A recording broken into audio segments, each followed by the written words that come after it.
একটা জাদু দেই। আসে তো একটা জাদু দেই। এটা আসলে বলার মতো কিছু নেই, ব্যক্তিগত একটা ট্যুর। আমরা বন্ধুরা মিলে আসলে ঘুরতে গেছিলাম। প্লিজ আর কেউ এটা নিয়ে কোয়েশ্চেন করেন না, আমি অনেক কিছু বলে দেবো। চিত্রনায়িকা পরিমণির নাম শুনলেই যেন দর্শক ও নেটিজেনদের কৌতূহল বেড়ে যায় কয়েক গুণ। কারণ পরিমাণে নতুন খবর, নতুন রং, নতুন চমক।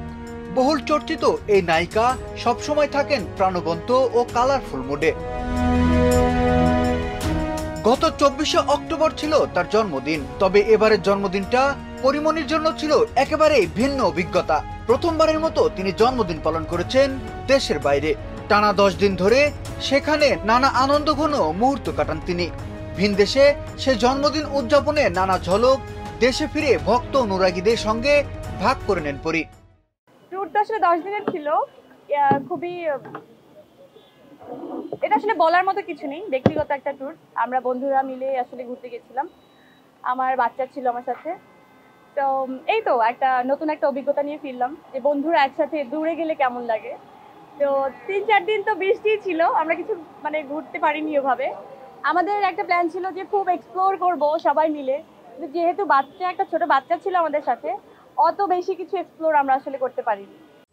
দেশে ফেরার পরও পরিমণির জন্মদিনের রেশ কাটেনি।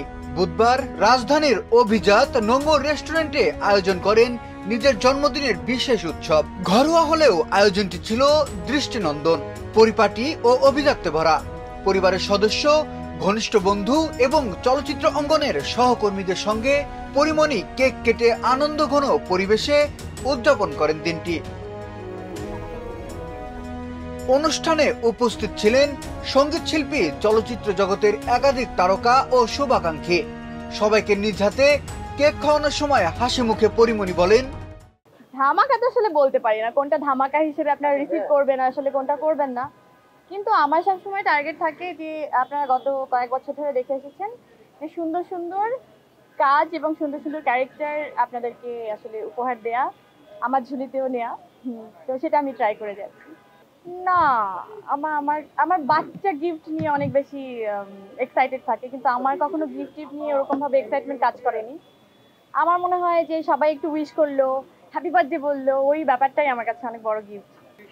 আমার ছেলে এরকম বলে মাঝে মাঝে, যদি কিছু চায় মাঝরাত্রিরে, তারপরে বলে যে তুমি জাদু দাও। তো ওকে কেউ হয়তো মাথার মধ্যে ঢুকিয়েছে, ওর মা আসলে সবকিছু পারে এবং মার কাছে জাদু আছে। তো আসলে বেসিক্যালি আমি আসলে পড়ি, কিন্তু আমার কাছে ওই মন্ত্রটা নেই, ওই জাদুটা নেই। আমি কোনো কিছু জাদু দিয়ে আসলে বলতে পারি না। পুরো রেস্টুরেন্টে সাজানো ছিল পরিমণির প্রিয় রঙে, বেলুন, ফুল ও আলোয় ভরপুর উৎসবমুখর পরিবেশে। হাসি খুশি পরিমণি অতিথিদের সঙ্গে গল্পে, আড্ডায়, ছবি তোলা ও স্মৃতি ভাগ করে কাটান এক আনন্দময় সন্ধ্যা।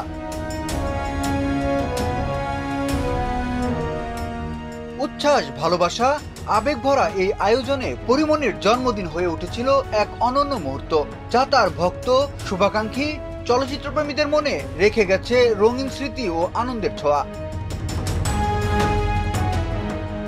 বিনোদন ডেস্ক, শোবিজ 24।